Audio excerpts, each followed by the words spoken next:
This is a great discovery for property investors in Australia. Scientists just discovered a 4,500-year-old hidden corridor to the Great Pyramid of Giza, and this is what they found. They found the 4-layer pyramid to choosing the right property for your next investment purchase. Yeah, I know it has nothing to do with Tutankhamun, Egypt, or pyramids, but there are 4 locations that you should focus on when buying your next investment purchase. Whenever you're looking for a property, for example, for investment-wise, I would want you to draw a table like this, hopefully on an A4 page, and draw a pyramid with 4 layers, and then title them Layer 1, Discretionary Locations, Layer 2, Aspirational Locations, Layer 3, Affordable Locations, and lastly, Layer 4 would be Last Choice Locations. Now let's go on to explain what these layers of different locations mean. For example, number 1, Discretionary Locations. Oh, this is the cream of the crop. This is the most expensive locations, okay? It's the established money locations where most of the residents have lived for a long time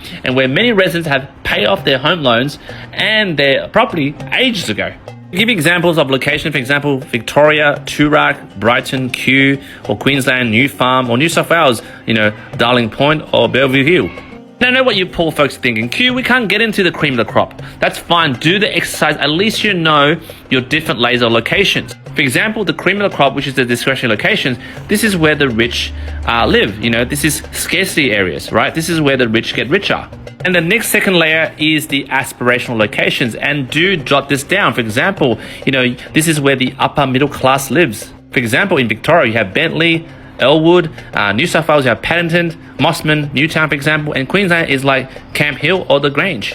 So when you're drawing your own version of this table to fill in with the suburbs that I described, this is like, for example, where the affluent millennials live. This is where the family formation stage starts for people who want to go into a nice suburb with nice schools. Even though you can't afford those suburbs, I want you to know which suburbs are they in your proximity, because you want to maybe buy around those areas, those ripple areas, because maybe those affluent areas, when they gentrify, will affect those ripple suburbs. On layer 3, we have the affordable locations. The best way to describe the affordable location is your blue collar areas. For example, in New South Wales, Liverpool, up to Greystanes. It's usually areas where your tenant can't pay for your increase in rent if you decide to increase their rent. In the affordable location, this is where they are called the cheaper end of the market.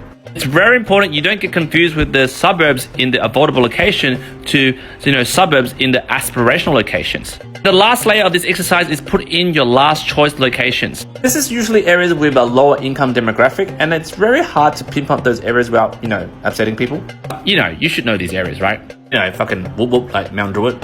And once you map out your own version of this pyramid, which is basically very subjective and there's no right or wrong answers, I want you to then divide each layer to 3 layers, like 1, 2, 3. And obviously do it on a bigger sheet of paper. This is just for demonstration purposes. And for each layer, I would like you to categorize A, B, C, which means for A grade property, B grade property, C grade property. Because obviously in every location and every segment of that pyramid, there's always a good neighborhood and a bad neighborhood. So to give you an example, on layer 2 of aspirational locations, for something that is an A grade investment property, well, it has to be family friendly, which means it has to be close to good schools. For example, Bondi or Fitzroy in Victoria. For a B grade property, it's when you can't sort of afford the A grade properties, then you have to go down a rung, and they're like kind of good, like good location, but the size is shit. Or the kitchen or bathroom is really old and moldy and it's kind of like an upper fixer. Lastly, for a C grade property, it's something that you want to avoid in total in terms of living there. You want to bloody demolish it, but it's in a great neighborhood. For those of you who have booked a call with me or about to speak to me, this is a good way to map out different locations in your brain. I can guarantee when you do this exercise and then you segment to A, B, C grade properties, you can have a bit of a grasp.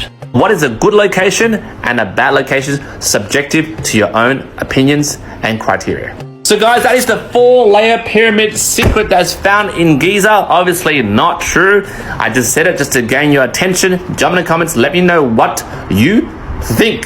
Oh, tut.